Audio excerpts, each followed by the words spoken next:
Welcome back to D&D University, where we are going to be continuing our lesson on the DMPC. If you missed our previous class, we covered why a DMPC is usually a bad idea and the things that can go wrong with that, with a full breakdown of the exact problems that come from this concept. Today, however, we're going to be going over the solution, how to incorporate a DMPC in a way that is both enjoyable for you as well as for your players.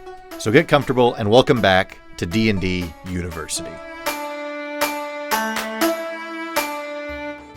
I'll start by telling you how our DM approached this, and then I'll move on to some other options that could make a DMPC work. I told you earlier that our game, the DM let us become crime lords on a whim mid-campaign. Well, because of that takeover, we were swimming in gold, Scrooge McDuck style, and we decided to buy a ship and hire a captain. And here we met Silverstone. He was the captain of that ship and required a retainer of 1 platinum per week. His character sheet had an array of healing spells that would help us in combat without taking the kills away from us. This was especially important since we had made our way to level 6 without a healer. He was a DMPC. But we didn't know that right away. It wouldn't become clear until later. This is successful DMPC archetype number 1, the employee. As a DMPC created by a skilled DM, Silverstone was not there to take away from the party, but to help us shine. As a character, he knew nothing about the main quest, and very little about the world we were in, since we recruited him in a far-off land before traveling back to the mainland where the main quest was taking place. He had no personal stake in our fight, and no reason to keep us on rails. For the first 4 sessions, he was functionally an employee. He did what tasks we assigned to him and took orders from the group while offering no unsolicited advice.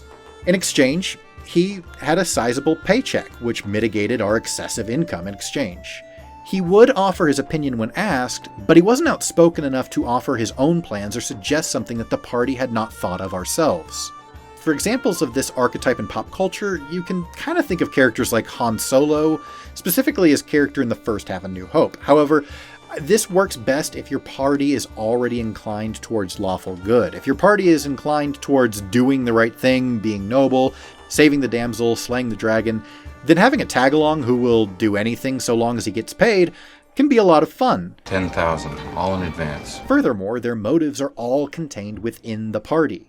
I want the party to pay me, so I keep the party alive and I do what they say so I get my paycheck. Look, I ain't in this for your revolution, and I'm not in it for you, princess. I expect to be well paid. I'm in it for the money. They don't have a personal vendetta against the BBEG. They just want to keep the party alive so they can keep their paycheck going.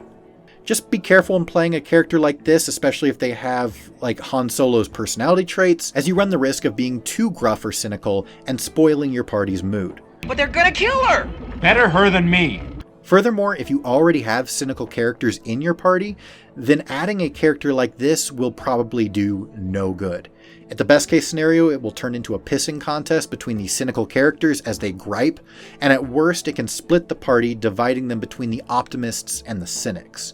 Remember that your DMPC should not be a source of conflict within your party. If you want to create conflict for your party, you've got an entire world of enemies to do that. Don't use your DMPC for that. As a DM, you have a sacred obligation to be selfless as you focus your session around one goal, the enjoyment of your players. The benefit of including a Han Solo type character is that they are hired, meaning that if the players choose to dismiss them, they can do so and move on.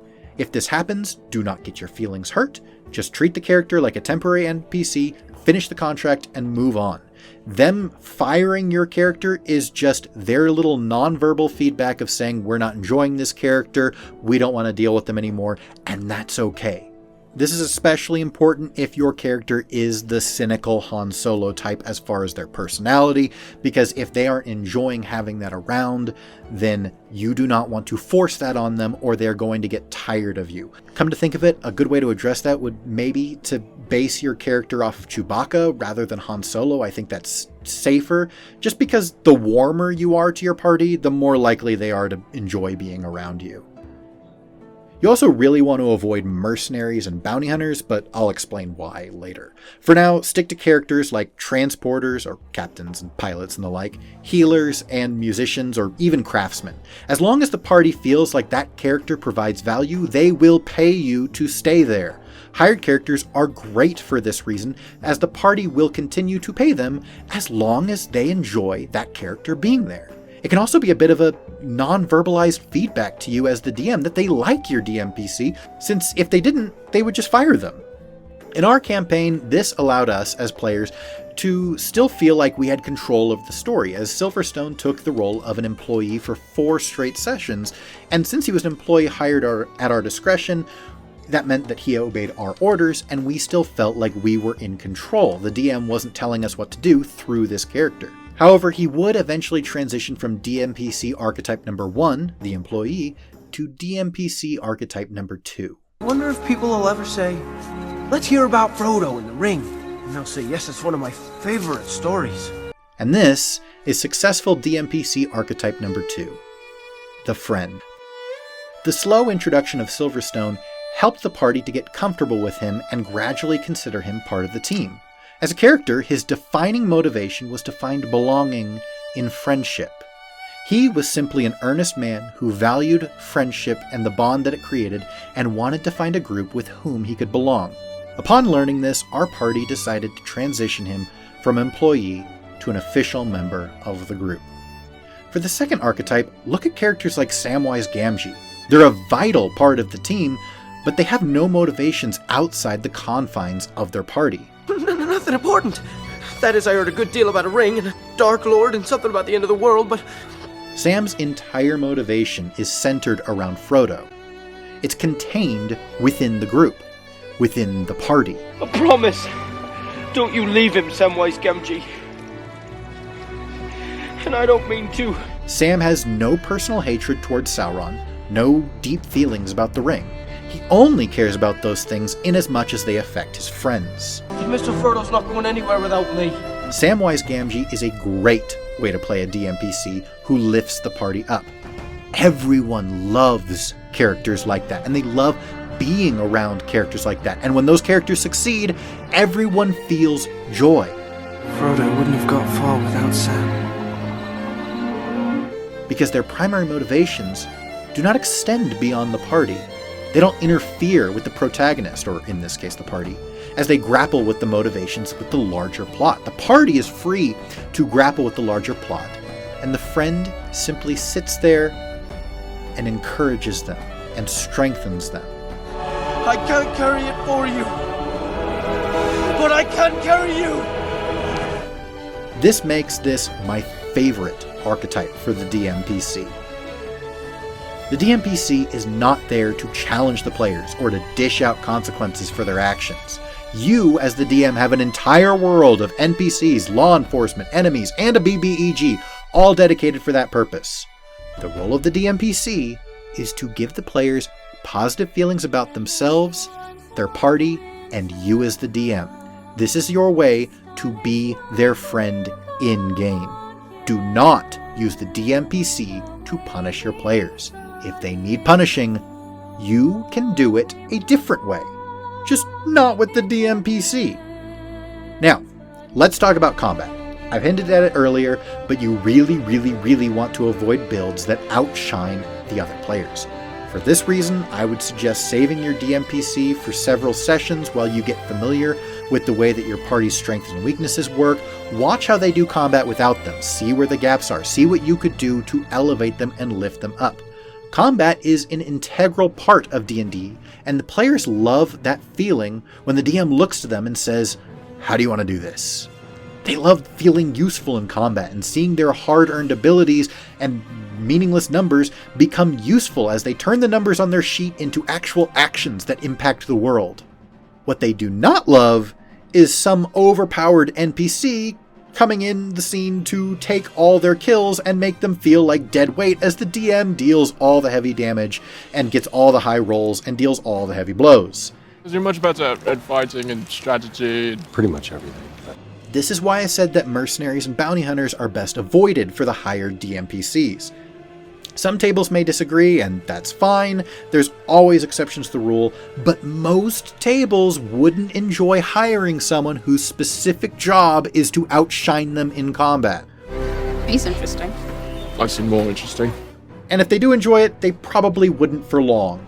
Plus, in a situation like that, one of the benefits of the hired NPC is that the party is free to fire the employee if they at any point feel like it's getting in the way or they're not enjoying their presence, but they won't feel that freedom if they're hiring a combat-based NPC because they may not feel that any encounter is beatable because they've all been scaled to go against your min-max DMPC. Plus, in a situation like that, the players may end up not feeling free to fire the mercenary when they feel this way, because they fear that the combat encounters have now been scaled to account for a powerhouse DMPC that has been brought upon their own table. Furthermore, it feels rigged to go into a combat encounter that is only beatable because you have a min-max DMPC on your side. Players will often feel like the DM has only made that encounter so difficult so that they could make their DMPC look important and powerful. In reality, it just makes the DM look petty. So don't create a DMPC who specializes in combat. Instead, focus on classes that empower other members of the group. Clerics, bards, celestial warlocks, and even mastermind rogues would all be a much better choice. None of these classes are a one-man show. They all are designed to shine better as part of a team, and more specifically, to make their allies shine. Taking what already makes those players good and making it better, which makes them perfect for a DMPC that everyone at your table will absolutely love. Bards have bardic inspiration and can take spells that buff and heal their allies. Clerics are classic healers, and warlocks who make a pact with a celestial patron also function as light healers and buff machines. And mastermind rogues have the range of the help action buffed from 5 feet to 30 feet, and they can also use help as an action and a bonus action, meaning they can help 2 allies per turn in combat. Another option is to create a character spec'd to tank incoming damage, but not able to deal much damage back in return. This would allow you to soak up the majority of the incoming blows, while the party gets to focus on doing their thing. The danger here is that as the DM, you also control who the enemy targets for their attacks, so you are in the danger zone of rigging things if you don't have a fair and consistent system for enemy targeting in place. But the cardinal rule of picking a DMPC class is very important. Do not pick a class that another player is already playing. Too often, this turns into a pissing contest of, let me show you what a real healer can do.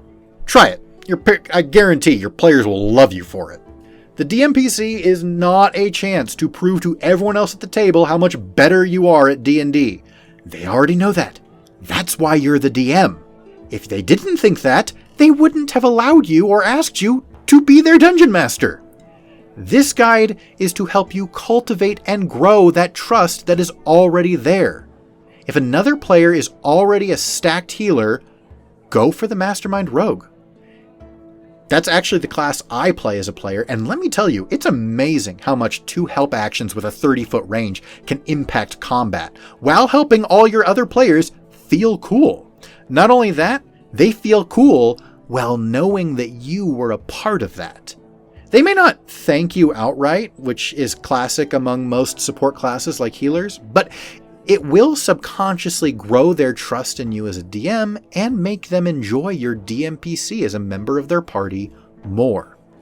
What you are doing is reinforcing that feeling of, when DMPC is around, my character gets to do more of what makes him cool. When DMPC is around, I feel good. Every player wants to do the cool things that are on their character sheet. That's why they picked that character. And when you get to do those things, it feels great. Being a good DMPC is giving your players more of those moments, giving them a class that's a part of their party that helps them have those moments more often. If you haven't picked up on it by now, there are several common threads that tie all of these archetypes and examples together. First, their motivation is entirely contained within the party. The employees focus on getting paid. They do whatever the party hired them to do because the party is where their paycheck comes from. The friend is motivated by their loyalty to the party. They have finally found a place where they belong and they want to keep their friends safe. They don't have any personal vendetta against the big bad. They don't know anything about the main story. They just want to make sure their friends get home safely. If their friends weren't there, they probably wouldn't be bothering with this adventure in the first place. Second, the DMPC is not the center of attention. The DMPC should not take all the glory in combat. That is the last thing you want, is to have your players competing against each other for glory in battle. The DMPC is there to make the other players better at what already makes them cool. So if you are still thinking of making a DMPC, you first need to ask yourself one question. Why do you want this? If you just want to play the game and be a part of your group of friends and be able to have a character that is friends with your friends' characters, then I think a carefully restrained DMPC could be an excellent solution. If your answer is because your party is going off the beaten path and they need a guiding hand, if they need help staying focused on the main mission, or they need some consequence for their actions, look, I get it. Murder hobos exist. But the DMPC is not the solution. There are solutions, but the DMPC is not it. Remember, you are the DM. You have an entire world of NPCs, law enforcement, and a BBEG to cause them problems. Here are some alternative solutions you could use. Are they taking too long in the main quest? Spread rumors about a competing adventuring group that is on their way to replace your party on the main quest. Maybe the king who hired your group to do something now has realized that your group is lollygagging, and they hired someone else who's already on their way to fighting the BBEG and claim all the rewards that were supposed to be for that party. Maybe you could have some sort of Team Rocket style situation. What if your party is instead just a bunch of murder hobos? Well, create a bounty hunter NPC hired to track them down. I know I said to stay away from bounty hunters, but it's different if it's an enemy that they have to fight and not someone who is going to join their party. Look, you have an entire world from which to distribute consequences and conflict, but it should never come from within their own party if you can help it. Here's the thing, as the DM, you play the role of both friend and foe within each campaign. But you want them, the players at the table, to see you, the person behind the screen, as a friend, not as a foe. You should not be an adversary of the people sitting at the table. And nothing is going to impact their perception of you more than the character you play within their party. Right? Who you play as the BBEG or as the townsman, that's not going to affect how they see you as a person. But who you are as a character within their party, that's going to make a difference. If you enjoyed this and found it informative, please feel free to leave a like and a comment so we can continue to bring you thoughtful and insightful comment like this. I'm Big Z. Make sure to subscribe for D&D University, and class dismissed.